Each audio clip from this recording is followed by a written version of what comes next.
दोस्तों, आपका हमारे YouTube चैनल यूनिकॉर्न पंकज में फिर से आपका स्वागत है। आज मैं आपके लिए एक नया वीडियो लेकर आया हूं जिसमें आपको भारत में वकील कैसे बन सकते हैं इसके बारे में पूरी तरह से जानकारी स्टेप बाय स्टेप इस वीडियो में आपको देने वाला हूं। अगर आप भी वकील बनना चाहते हैं, आपके मन में भी सपना है कि आप एक बहुत बड़ा वकील बनना चाहते हैं, वकील के बाद आप जज बनना चाहते हैं, तो ये वीडियो आपके लिए बहुत इन्फॉर्मेटिव होने वाला है। इस वीडियो में इससे रिलेटेड सारी जानकारी मैं आपको इस वीडियो में देने वाला हूँ कि वकील कैसे बन सकते हैं, कौन कौन सी पढ़ाई करनी पड़ती है, कौन कौन से एग्ज़ाम आपको देने पड़ सकते हैं, कौन कौन से कॉलेज आपके लिए बेस्ट हो सकते हैं और किस तरह से आप इसमें प्रैक्टिस कर सकते हैं। इन सभी चीज़ों के बारे में मैं आपको इस वीडियो में स्टेप बाय स्टेप बताने वाला हूँ।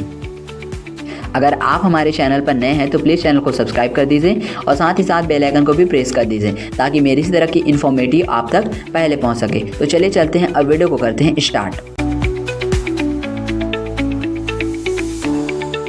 अगर आप इंडिया में एक वकील बनना चाहते हैं तो मेरी इन 5 बातों को या 5 स्टेप्स को फुलफिल करना होगा, जिसमें पहला आता है एजुकेशनल क्वालिफिकेशन। सबसे पहले आपको 10th पास करने के बाद 12th पास करना पड़ेगा।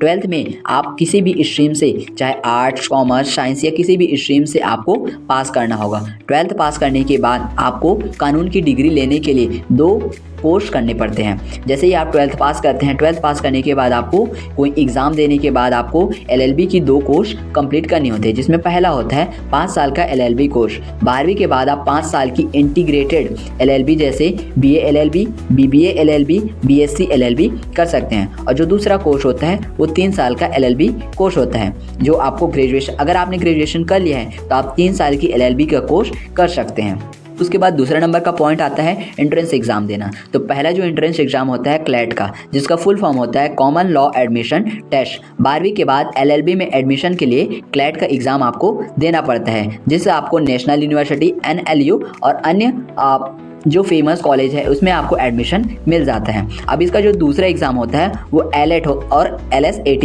या AILET, LSAT जैसे एंट्रेंस एग्ज़ाम होते हैं। इनको देकर आप किसी भी यूनिवर्सिटी और अच्छे कॉलेज में एडमिशन ले सकते हैं। अब उसके बाद थर्ड पॉइंट आता है, पॉइंट में आता है कि आप LLB की पढ़ाई करते हैं। जब आप किसी भी मान्यता प्राप्त यूनिवर्सिटी या कॉलेज से LLB का पढ़ाई पूरी करते हैं तो आपको भारतीय कानून प्रणाली, संविधान या आपराधिक कानून या किसी भी तरह की कानून की बात जानकारी पूरी तरह से आपको मिल जाती है। LLB की पढ़ाई में लॉ के बारे में पूरी तरह से जानकारी आपको दिया जाता है कि किस तरह से कानून को यूज़ करके इनोसेंट पीपुल को सेव कर सकते हैं और जो गुनहगार होते हैं उनको आप सज़ा दिलवा सकते हैं। इस तरह से LLB की पढ़ाई पूरी तरह से आपको उस यूनिवर्सिटी या उस कॉलेज में कराई जाती है। अब उसके बाद आता है फोर्थ पॉइंट में आता है आपको बार काउंसिल में पंजीयन कराना पड़ता है। कानून की पढ़ाई पूरी करने के बाद आपको bar council of India BCI में अपना पंजीकरण कराना होगा। पंजीकरण के बाद आपको एक एनरोलमेंट सर्टिफिकेट मिलेगा, जिसमें आप एक वकील के रूप में कार्य करने की योग्य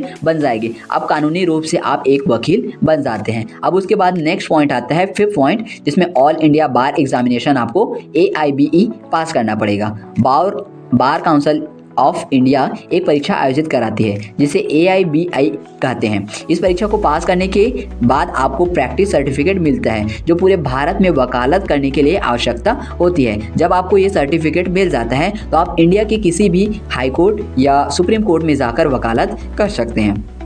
उसके बाद 6 नंबर पे आता है प्रैक्टिस शुरू करना। AIBE पास करने के बाद आपको कोर्ट में केस लड़ सकते हैं। शुरुआत में आप किसी सीनियर वकील के साथ काम करके अनुभव ले सकते हैं, उसके बाद स्वतंत्र रूप से आप केस लड़ सकते हैं। तो ये रही इसका पूरा प्रोसेस। अगर इसको आप संक्षेप में देखें तो सबसे पहले आपको 12वीं किसी भी स्ट्रीम से पास करना पड़ेगा। दूसरा पॉइंट होता है 5 साल का इंटीग्रेट कोर्स या 3 साल का LLB कोर्स आप कर सकते हैं। तीसरा पॉइंट आता है बार काउंसिल में आपको पंजीकरण कराना होगा। और फोर्थ आता है AIBE परीक्षा आपको पास करनी पड़ती है। उसके बाद 5th नंबर पे आता है वकील के रूप में आप प्रैक्टिस कर सकते हैं। तो इस तरह से इसका पूरा प्रोसेस होता है। तो ये रहे दोस्तों इससे जुड़ी सभी जानकारी। अगर आपको इसमें किसी भी तरह का डाउट हो तो आप कमेंट बॉक्स में कमेंट कर सकते हैं। अगर आपको मेरा यह वीडियो अच्छा लगे तो प्लीज़ वीडियो को लाइक कर दीजिए, चैनल को सब्सक्राइब कर दीजिए, साथ ही साथ बेल आइकन को भी प्रेस कर दीजिए ताकि मेरे इसी तरह की इन्फॉर्मेटिव वीडियो आप तक पहले पहुंच सके। धन्यवाद।